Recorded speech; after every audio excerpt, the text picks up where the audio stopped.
Hello, എല്ലാവർക്കും drops and ഡ്രോപ്സിൻ്റെ പുതിയൊരു വീഡിയോയിലേക്ക് സ്വാഗതം. അപ്പോൾ ഇന്ന് ഞാൻ വന്നിരിക്കുന്നത് ഒരു സ്പെഷ്യൽ നാരങ്ങ വെള്ളവുമായിട്ടാണ്. നല്ല എരിവും പുളിയും മധുരവും ഒക്കെ ചേർന്ന ഒരു സ്പെഷ്യൽ നാരങ്ങ വെള്ളം നിങ്ങൾ മിക്കവരും ഉണ്ടാക്കുന്നുണ്ടായിരിക്കും ഈ രീതിയിൽ. അപ്പോൾ നമുക്ക് വീഡിയോയിലേക്ക് കടക്കാം. ഈ നാരങ്ങ വെള്ളത്തിനായിട്ട് ഞാനിവിടെ എടുത്തിരിക്കുന്നത് ഒരു ചെറിയ നാരങ്ങയാണ്. അതിനോടൊപ്പം തന്നെ ഒരു പച്ചമുളക് എടുത്തിട്ടുണ്ട്. പച്ചമുളക് ഒന്നോ രണ്ടോ നിങ്ങളുടെ എരിവിനനുസരിച്ച് എടുക്കാം. അതോടൊപ്പം ചെറിയൊരു കഷ്ണം ഇഞ്ചി എടുത്തിട്ടുണ്ട്. പിന്നെ കുറച്ച് പുതിനയില ഞാൻ എടുത്തിട്ടുണ്ട്. ഇനി നമുക്ക് ഈ നാരങ്ങയെ ചെറിയ കഷ്ണങ്ങളാക്കി എടുക്കാം. നാരങ്ങയുടെ കുരു നീക്കം ചെയ്യണം. ഞാൻ ഈ എടുത്തിരിക്കുന്ന നാരങ്ങയ്ക്ക് കുരുവില്ലാത്ത നാരങ്ങയാണ്.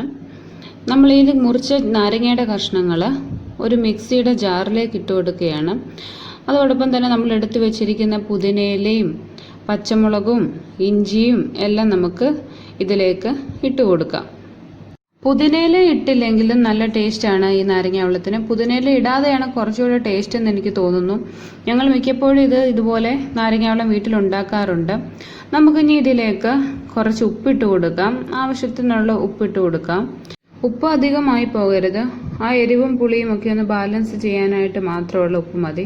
ഇനി ഇതിലേക്ക് ഞാൻ കുറച്ച് പഞ്ചസാര ഇടുന്നുണ്ട്.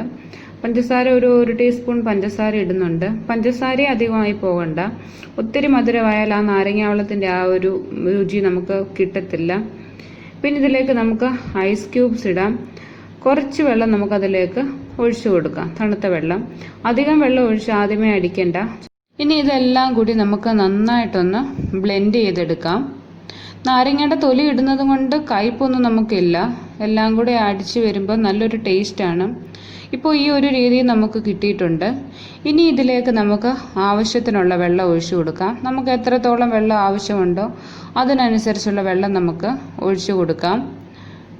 ആദ്യം തന്നെ നമ്മൾ ഒത്തിരി വെള്ളം ഒഴിച്ചു കൊടുക്കാതിരിക്കാനായിട്ട് പ്രത്യേകം ശ്രദ്ധിക്കണം. കാരണം നാരങ്ങയുടെ തോട് കട്ടിയുള്ളതായതുകൊണ്ട് ചിലപ്പോൾ ഒത്തിരി വെള്ളം ഒഴിക്കുമ്പോൾ അത് ശരിക്കും അരയാതെ വരും. ഒത്തിരി അരയുമല്ല, എങ്കിലും അത് അരയാതെ വരും.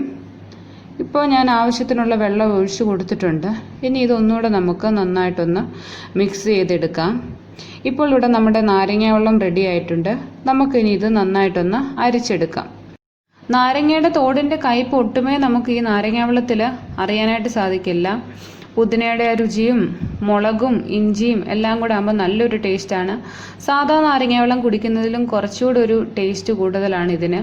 നമ്മൾ സോഡാ നാരങ്ങ വെള്ളമൊക്കെ കുടിക്കുമ്പം കിട്ടുന്നത് പോലെയുള്ള ആ ഒരു ഫീലാണ് നമുക്ക് ഈ നാരങ്ങ വെള്ളം കുടിക്കുമ്പം കിട്ടുന്നത്. എല്ലാവരും ഇതൊന്ന് ട്രൈ ചെയ്ത് നോക്കണം. നിങ്ങളുടെ അഭിപ്രായങ്ങൾ കമൻറ്റിൽ രേഖപ്പെടുത്തണം. എല്ലാവർക്കും ഈ വീഡിയോ ഇഷ്ടമായെന്ന് കരുതുന്നു. വീഡിയോ ഇഷ്ടമായെങ്കിൽ നിങ്ങളൊന്ന് സബ്സ്ക്രൈബ് ചെയ്തേക്കുക. ഈ വീഡിയോ ഒന്ന് ലൈക്ക് ചെയ്യുക. അപ്പോൾ ഇനി അടുത്ത ഒരു വീഡിയോയുമായിട്ട് നമുക്ക് കാണാം. അതുവരെ എൻ്റെ എല്ലാ കൂട്ടുകാർക്കും ബായ്.